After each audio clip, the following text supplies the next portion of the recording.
All right, so this is the car. I'm going to do my best to point out anything that would be a issue or anything on the car, I guess. Do walk around. Let me wipe the lens off a little, make sure it's nice and clear. So the car does have like 180 SX, like JDM taillights and junk. The aero is all 2F aero. This was actually legit the first 180 SX 2F kit that they made. My friend Forrest Wang, I was out at Boost Fest out in Phoenix, and he was there, and I was talking to him about building this car, and he sold this to me. They were gonna build a hatch, but they didn't go through with it, so they just had it spare, so I bought it from him. And then the fenders are Origin version 3. So they're both, the front and back are V3. And as far as like quality of the body kit and stuff, everything fits pretty well. Obviously, like I was saying, I don't want you to be surprised by this kind of stuff. I don't know how familiar you are with fiberglass, but like when you mount stuff, it's gonna get like little cracks and stuff in it. But when you go to paint it, you just smooth all this out and then paint over it and it's fine. Same thing, like I'm trying to get a good showing of everything. The hood is a replica hood. It's D-Max style, but it's not actually a real D-Max hood. Where is that? One of the fenders has a little bit of a crack. Oh yeah, right here. So like this fender has a little bit of a crack here. And that was a rock that fell out. It wasn't like fiberglass or anything. But same thing. You would, whenever you took this in for body, you would just fiberglass up the back of this a tiny bit. The shop would know what they're doing, and then they would fiberglass over this and smooth this. But like I said, I want to point out anything that's like an issue with the car at all. It's just so I don't want you to be surprised by anything. Oh, the quarter glass is also like JDM 180 SX glass. The front window is brand new, and the quarter glass got replaced, and then the hatch glass was pulled and replaced. And you can see like a friend of mine was actually going to paint this for me, and he started on the body work and he painted the body, so everything under the panels is painted. If you look inside the door, like the door trim and everything all the way around is painted, and the engine bay is painted, and it's a really pretty blue. It's like Viper blue, and it's got flake and stuff in it. Obviously there would be a trim piece here, so like there's like a run there, but this isn't finish painted on the body and stuff. All that stuff, none of it got like like wet sanded or anything like that. The wheels are legit CCWs. So new, I don't know how familiar you are with like car stuff or CCWs or anything, but like they're like $1,000 a wheel or something silly.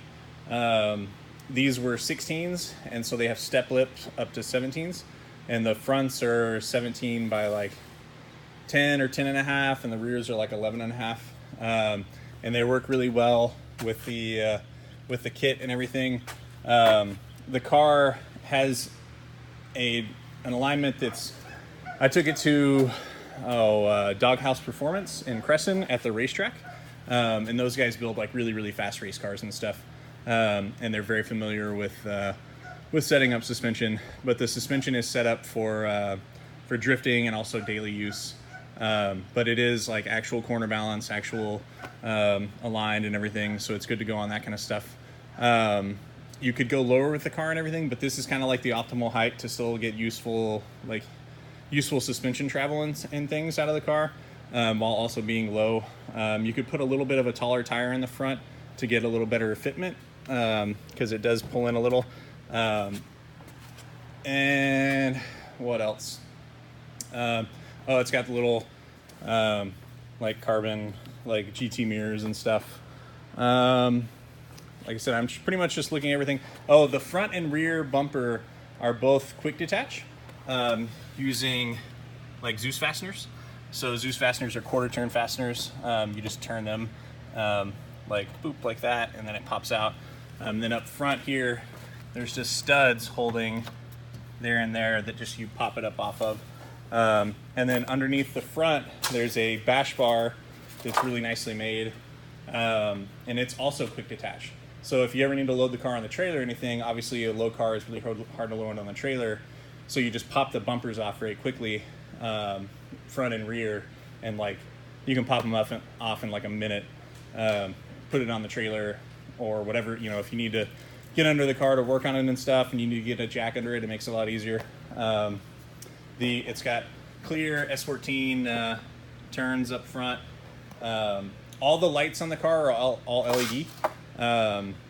Like all the bulbs are like lifetime LED lights. I think there's legitimately like $200 worth of stupid bulbs on this. The headlights themselves are like brand new Hella units. Oh, what else? It is a sunroof car. Interior wise, we'll do that real quick. So the door panels are in good shape, but if you notice the little pockets that are normally here had to be pulled, and then the speakers had to be pulled, and I was just going to make a little cover out of like wood or something and then cover it, because the door bar that runs right here, which is also a very, very low door bar. These door bars were built to be track friendly but also daily friendly, so you can easily get in and out of this car without having to worry about banging on the door bar every time. It's pretty much just like getting in a normal car. You just gotta like put your foot over right here first. It's not a huge thing at all. Some cages like come all the way like way up here with the door bar, and then it's a really big issue, or they have like a bar coming from like here down. But we intentionally did these to be daily friendly. There is a rear seat on the car. Oh, and these are S14 confetti seats. There is a rear seat on the car. It's not exactly usable because the cage goes there, but people have actually sat here and put their feet down here. You're not exactly comfortable or anything, but you can get back there if you absolutely had to. Well, that's a D-Max. It's a legit D-Max roof wing. I ordered this from D-Max and it took forever to come in. It goes back here like this, like so, just like that, and you use like 3N tape to hold it down, and it comes with the car obviously. And the other thing that's sitting there is the cover for the rear cargo area. I just had it moved. Somebody else was making an offer on the car, and so I had a bunch of stuff packed in with it. So that, I've got a bunch of the spares and stuff in here. Over here, like I said, this dash cover sucks. A friend of mine runs the Lone Star Drift series, Aaron Losey, and he was having a dyno / photo day. And so I just wanted to quickly do this because a friend of mine in Japan has this same crushed velvet on his car, and it looks really cool. He has like the door panels done and the dash and some other stuff. And I thought it was like silly and cool. So I started doing it, and then I ran out of time, and I'm also terrible at it. So like from up here, it actually looks pretty cool. Like, oh man, that's cool. And then you get in here and you're like, man, you did a terrible job. So all this is it's a cover. If you notice, like, you can easily pull this off because I didn't glue it down or anything yet because I never finished this. You can either get someone to finish this or finish this yourself, like actually trim this up and like glue it down and make it nice. Or you could just pull this cover off completely and get another cover. And like I said, for asking price, I'll just buy you another cover. They're like $100 or something on eBay. And the covers actually look nice. That was what was on here before the previous owner bought it. I do have the trim for the column right here. I just had it off while I was putting this dash in. This dash is from a Pulsar, like an NX 1600. It's a really cool digital dash. It's all like, super early 90s, 80s cool kind of thing, which is kind of what I was going for in the car. It's all digital and cool looking, but it's not meant for this car, so we had to trim some stuff and everything. And while I was doing it, I had to have this off so I didn't break it. But I do have that. It's just not on right now. Same thing, like that's why all this stuff's hanging down. It's just because I was working on that stuff. It does have digital climate control, so like the JDM digital climate control. It does work and everything. like I said, the blend door actuator will have to be put on for it to work. And obviously the AC itself has to be put on. And then it's got, oh, slipping. Here it's got, this is a tablet dash. Just gotta turn it on.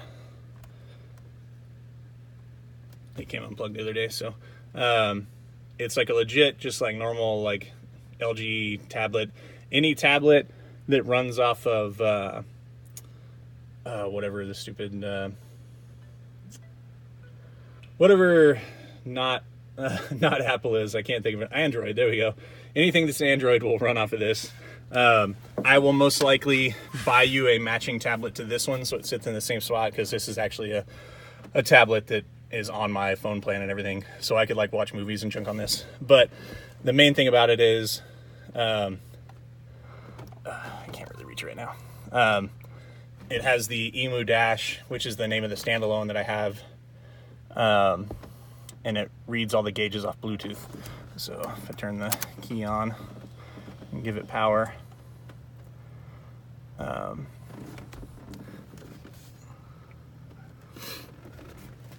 let me actually get in the car so this won't be so shaky. And that's the box that's down there is where the blend door actuator goes to. That's why it's just sitting there. This yellow wire is a kill switch, so you can turn it on and off. I hadn't decided exactly where I wanted to mount it yet, so it's just kind of chilling here. That's why it's sitting here. And then this is your boost. So I was going to mount this like in here somewhere or whatever, but you just turn it up to get more boost, turn it down to get less boost. And if you notice, all of the wiring was done by True up at Toby, and it's all nicely done wiring, like very professional wiring. It's all got like wrap on it and stuff. It's and like legit connectors and everything. So like the wiring itself was very expensive. The EMU is under here. That's why the wiring's going in there, and that all tucks in there. I was just messing with the wiring the other day, so it all tucks. Like I said, I probably should have cleaned everything up before I took this video, but I'm trying to be, like I said, very honest with the car, like very honest with its condition. I don't want you to have any surprises. So this is the dash. It reads everything you need it to read, and you can also like select it if you want something else. You can have all sorts of different things. So we'll cancel. So, and I haven't started the car, I just walked up here, so.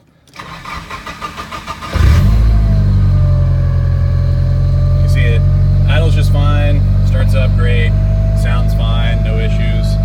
And the dash, you know, that oil pressure is in bar, it's not like PSI. And it'll give you little, like every once in a while, there'll be like a little thing here that's like a check engine light, or it's giving you a warning. So there's a bunch of protections built into the ECU saying like, hey, the car's cold, so you can't rev over like 4,500 RPM right now, or hey, you know, like the car's too hot, so we're not going to let you go over a certain amount of boost, kind of thing. So there's a bunch of protections in the car to keep it very simple and safe. So like, hey, you jump in the car in the morning, you're late for work, and you're just like, man, I'm going to take off. Like the car won't let you be stupid and blow it up, basically. Because I do daily this to work a lot and stuff, and so it's nice for me because it is a forged motor. You really need to like let it warm up and everything before you get into boost. You know, it's a really nice turbo. It's like they said, the motor itself has a lot of money spent on it, but you can hear like the car starts and idles very, very well.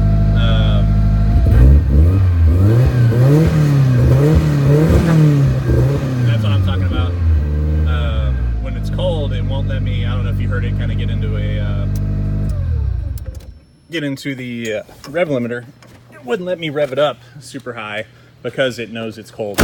And we'll come and look under the hood. So I'm gonna set the phone down for 1 second.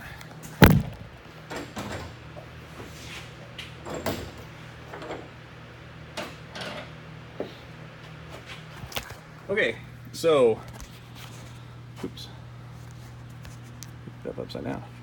All right, so as far as under the hood goes, it's got pretty much everything's brand new, and it's got a bunch of really nice parts. Nothing on the car is really like an off-brand, except the intake manifold is like a knockoff of a Greddy. It's not a real Greddy. The reason I did that is because there's no real difference in them. Greddy actually gets China to make those for them. So I don't feel like spending the extra like $300 on the Greddy one that comes from the same manufacturer. And then the intercooler is a cheap Godspeed intercooler. It flows well enough to make, like I said, the car made 505 or 510 on the old cam setup. So it makes plenty, or it flows plenty well enough, but I didn't want to put a super expensive intercooler out there, because that's something you break if you take these to the track. You'll hit a cone and it'll take out your intercooler, and I don't feel like it's a smart idea to put a $600 intercooler on the front of the car I'm going to hit cones with. Power steering reservoir, like billet. Coolant reservoir is all fabricated aluminum. This is a very nice catch can setup that I built. If you notice, all the fittings are all like actual legit AN or push lock fittings. Nothing on the car is cheap or like zip tied on as far as that kind of stuff goes. I tried to spend a lot of money on that stuff, and I did spend. There's probably at least a couple grand worth of just AN fittings all over this car. AN fittings are very, very expensive, and a lot of these are AN push lock. So I actually prefer push lock to like traditional AN, but that's just more information. Water pump's new. This is not an oil leak right here. I spilled some stuff. I can wipe that off. That's when I was filling the power steering, and I took one of the hoses off, and because I was rerouting it around the turbo. Power steering, if you notice, that's like a fluid damper right there, so that's like $300 or $400 by itself. Brand new AC pump.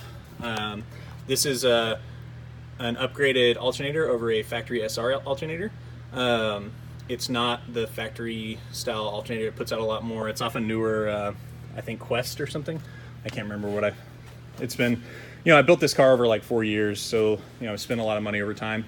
The turbo setup, this is like billet. This is billet, and then it's got like 350Z. Actually, it's G35 cold packs instead of the factory SR cold packs, so they work a lot better. All the lines you can see are like legit, like real lines, not like goofy rubber ones and stuff. So the turbo is a Garrett GTX 3076, and it's a twin scroll setup. So what that means is this car, I think the GTX 3076 is like 650 or 600 wheel horsepower capable, and the motor could do that. I think reliably. You would just have to have a really good tune. But right now, I mean, like I said, making 500 is, right now the car is making on 91 probably 350 to 370 wheels, somewhere around in there. I wouldn't go above 19 pounds. This is what it's set at right now. But on E85, we were pushing 30 PSI and made like 505, 510, which that makes this car like super rowdy. You don't really need any more than that. Like, obviously, if you want to, you can, but I'm just saying, like, I don't think you would get in the car and think it was slow or not fun or anything. And then it's sitting on a Dock Race manifold. So, and the Dock Race manifold is like nicely heat wrapped, and it's done with like legit like metal ties and everything, so like nothing will come loose and like be junky for you. And that all feeds into we did a custom downpipe into a Tanami medallion exhaust, so it sounds really cool. And it also has a screamer pipe, so anytime you get into boost and you hit full boost, the wastegate will open, and that's, the car will get louder then. But when you're not in a boost, it just like sounds good, and it's not loud or annoying when you're going on the road. It's got cool stuff like this little carving plate right here. It's coilovers on all four. That's like a brand new like fuel pressure regulator and stuff that in purple to match everything. This valve cover is actually a bit sentimental. I don't know if you can tell, but it's all sparkle paint and lace paint and everything, and it's airbrushed MCR Factory. MCR Factory is owned by my buddy Yokoi over in Japan. He drives D1, and he drives over here in Formula Drift and stuff. But he sent this to me. He actually, when I was over there visiting, he gave me this one as a present. and I just keep it around. And then I told him that I wanted to run one on my car, but I didn't want to mess that gold one up. So he made this one for me, and I bought it from him to put on this car.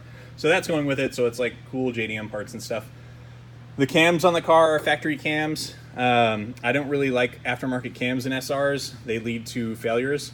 It's got the double valve guides. Normally on an SR you have one valve shim and one valve guide on every rocker.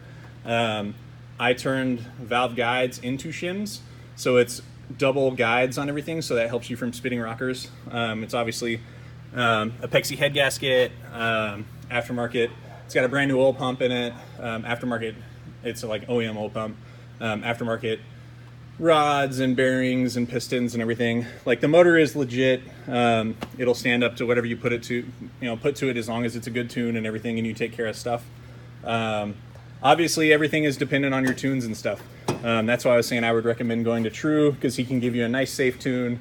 It will last forever with the car. Z32 brake master, new clutch master, into a braided line and everything. It's Z32 brakes up front, and then it's extended lower control arms, and knuckles and everything for angle. So if you wanted to go drift this, you could. All the suspension links are SPL titanium. SPL titanium stuff is like super expensive. It's like, just for the front tension rods is like $400 or something stupid. And obviously you've got like multiple sets of stuff around. There's like $1,000, $1,500 worth of like just arms on the car. And like I said, they're all adjusted and they're all in spec, so you're like ready to go down the road just as is. The tires are Federals all around. Federals aren't like amazing or anything. I just like got a deal on them. But they're basically new. The fronts are RSRs, so they're like sticky, really sticky tires. And the rears are, I think, just like 595s. And you can see, we got plenty of tread. Plenty of tread. They're like basically brand new. Like these things probably have like 600 miles or something on them. Yeah, like I said, I'm just trying to be very, very clear on the car. Like, if there's anything you want to see more specifically than this, I'm very, very glad to show you. All this stuff in the back is like spares. So like factory dash, another Pulsar dash. Those Pulsar dashes are like $300, so that's like pretty nice. Extra wiring, trim for around, like there's AC hoses and stuff in here to do the AC. There's the other AC hoses that had to get used that I was telling you about.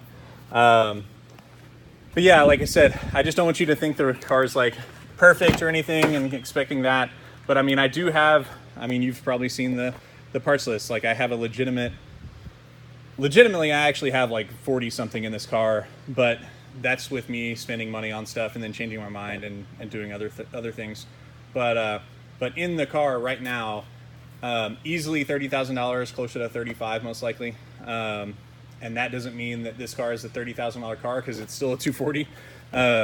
But if I half the 30,000 and make the asking price 15, I feel that's pretty fair, because you couldn't build this car for $15,000. You couldn't even come close to building it like with the same kind of stuff. And I'm like not being boastful or whatever. It was kind of like me just having fun over like a 4-year build and just spending a lot of money on this. I have this is my shop. Like I have a legit shop and everything, with a ton of different projects, and I have projects out there and blah, blah, blah. So I spend a lot of time and money on cars and stuff, and it's just my hobby.